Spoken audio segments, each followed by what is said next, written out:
Today we're making homemade buttermilk cinnamon rolls. It's a family recipe that's been around for decades. I absolutely love the light, fluffy texture.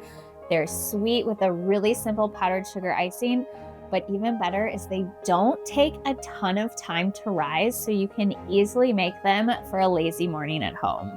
Let's get started. So I've got warm water here and 2 packets of yeast that we'll pour right in. And then add just a tiny little pinch of sugar that'll feed the yeast. Stir it together. I didn't expect all of that to stick to my spoon, so I'm just gonna keep my spoon in there while we move on to the buttermilk mixture. So we're mixing all of our little chemical reactions on their own before we combine them all. So we've got our buttermilk here, and it should be room temperature or lukewarm in mine. It just came out of the fridge, so I'm gonna pop it in the microwave for just about 15 to 30 seconds. Okay, and for our baking soda, pour that in. Got my little whisk here. Now that'll react. It will bubble up. All right, we'll let that do its thing as well as we mix together the rest of the wet ingredients. So first thing, 1/4 cup vegetable oil. And we got 2 tablespoons sugar. And our egg's gonna go in.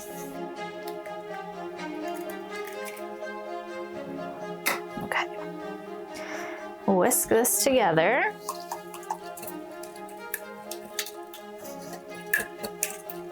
The yeast is nice and foamy, so we'll add it to our wet ingredients. And our baking soda has reacted with the acid in the buttermilk, so that's ready to go in.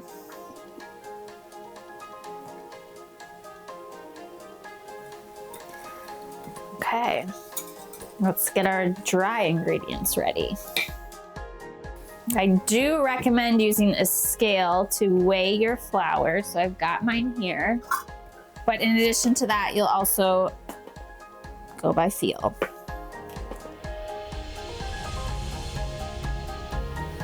So I start with around 600 grams. I'm gonna put a little more in my cup just so I have it and to flour my board. Okay, that's close. My flour thief is down there. If you are not following on Instagram, you should be, because one day Basil got into a whole bag of flour. I'll put the photo here for your enjoyment. But yes, she ripped into an entire bag of flour and it was a mess, and her beard was wet, and so it stuck and it was bad. Okay, moving on. We've got the flour and salt together. So now we're gonna pour all the liquid in. We'll stir it together.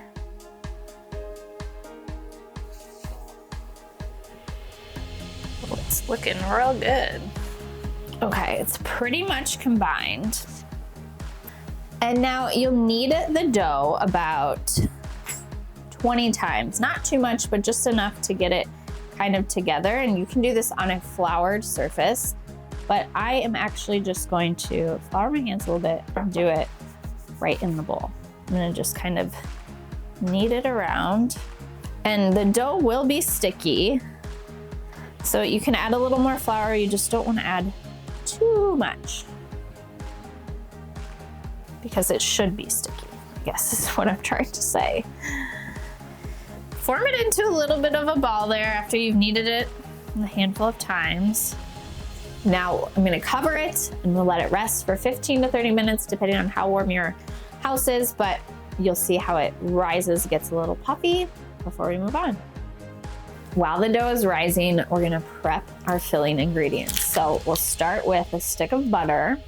We're gonna melt it, get it pretty soft, pretty melty, just in the microwave to keep things easy.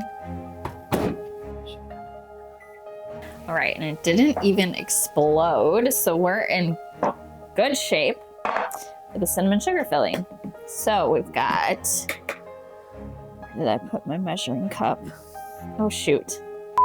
Half cup brown sugar and half cup granulated sugar and 3 teaspoons cinnamon.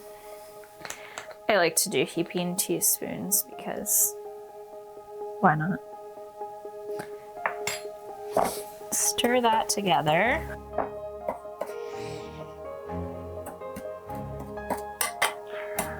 Okay, before we get started with the assembly, we're gonna lightly grease the pan. So I've got a little bit of softened butter here that I'm just gonna rub across. Only got gloppy there, but it's okay. This is not the most elegant thing I've ever done. That's a lot. You don't have to have that much, but. So let's check our dough. Right, it's looking pretty good. Slightly risen. We're gonna roll it out. So I take your flour.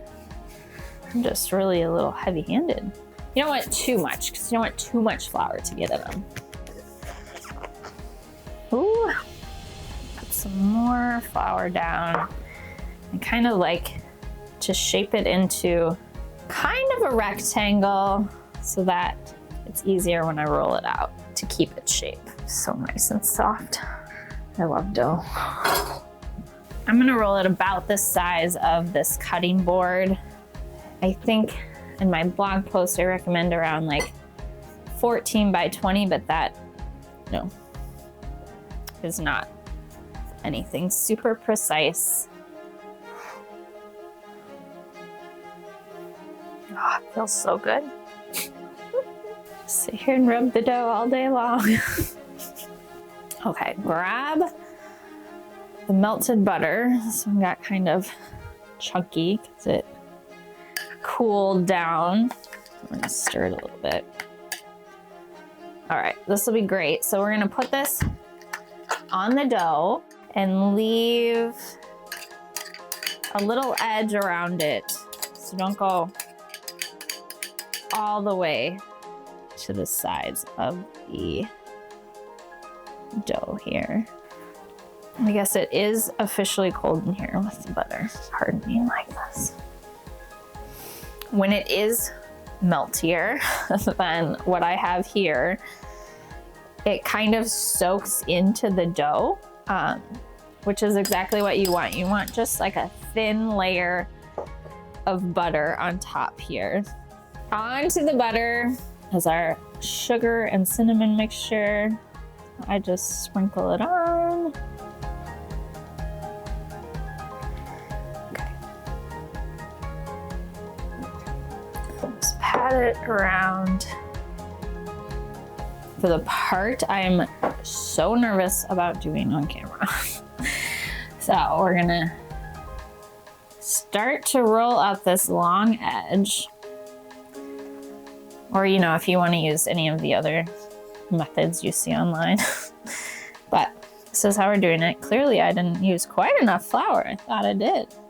Okay, so just keep rolling and tucking. You can kind of pull it a little bit to keep it going. Okay, we got it, we made it. Good. And use a really good serrated knife. You could also do the dental floss trick. I like to use a little ruler here. I'm gonna cut off the edges.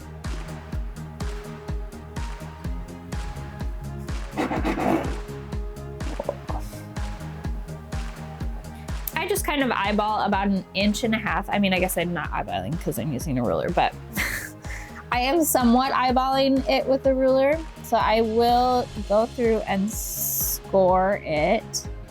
It's like, you're gonna ask me to do math right now too. Oh my gosh. You gently, it just cuts like butter.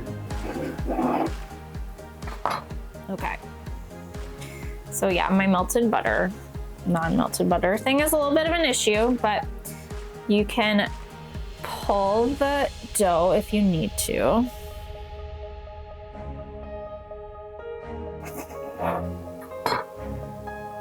Okay, so just because these are a little more loose, I pull them tight here.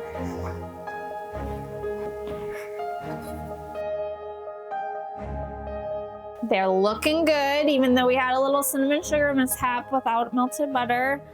Now they're gonna rise. So we're gonna cover them back up, let them rise for about an hour. In a warm place they go. It's been about an hour. Let's take a peek. Oh, they look so good. Now we're gonna bake them at 350 for probably about 20 minutes, just depending. This recipe does not get super golden brown, so you don't want to cook them until they're really golden brown. Just, you'll see the edges start to turn. I'll show you. Don't worry, let's go pop them in the oven.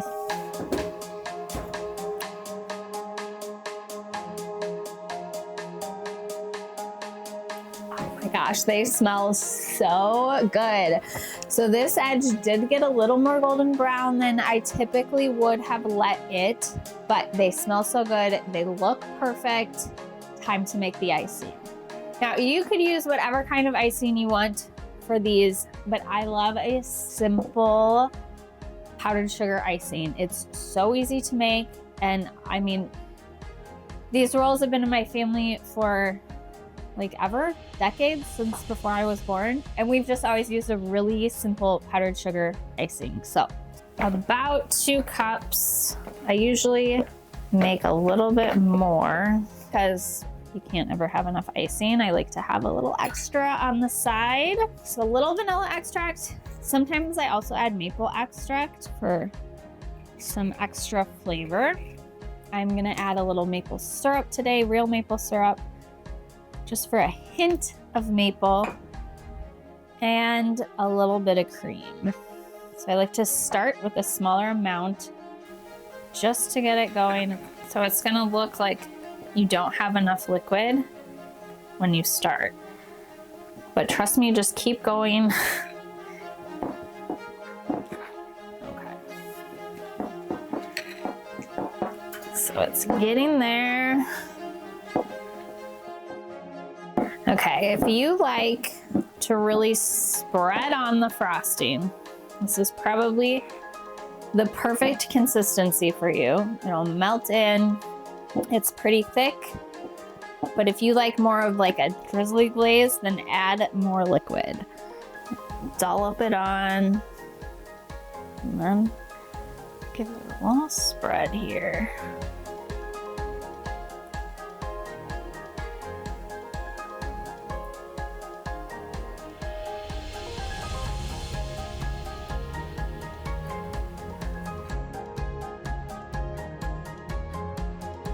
All right, let's dig in. Oh, yes. So excited. Oh, it's so like fluffy.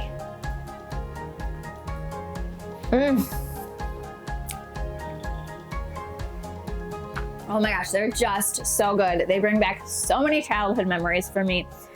They're just like my grandma and my mom make them, but now I can make them too. And so can you. You're gonna love this light, airy texture. It's just irresistible. They're subtly sweet. They're not over the top or too much. And that simple powdered sugar icing, it's just the perfect complement for it. So go ahead, give them a try. Leave me a comment below when you do. And I will see you back here next week for another meatless meal that everyone will love. Until then, whoop, happy eating. So good. I have something in my teeth. Then I probably normally don't feel like that was a hot mess. Should I try them again? Sure. Should I just keep trying them? Well,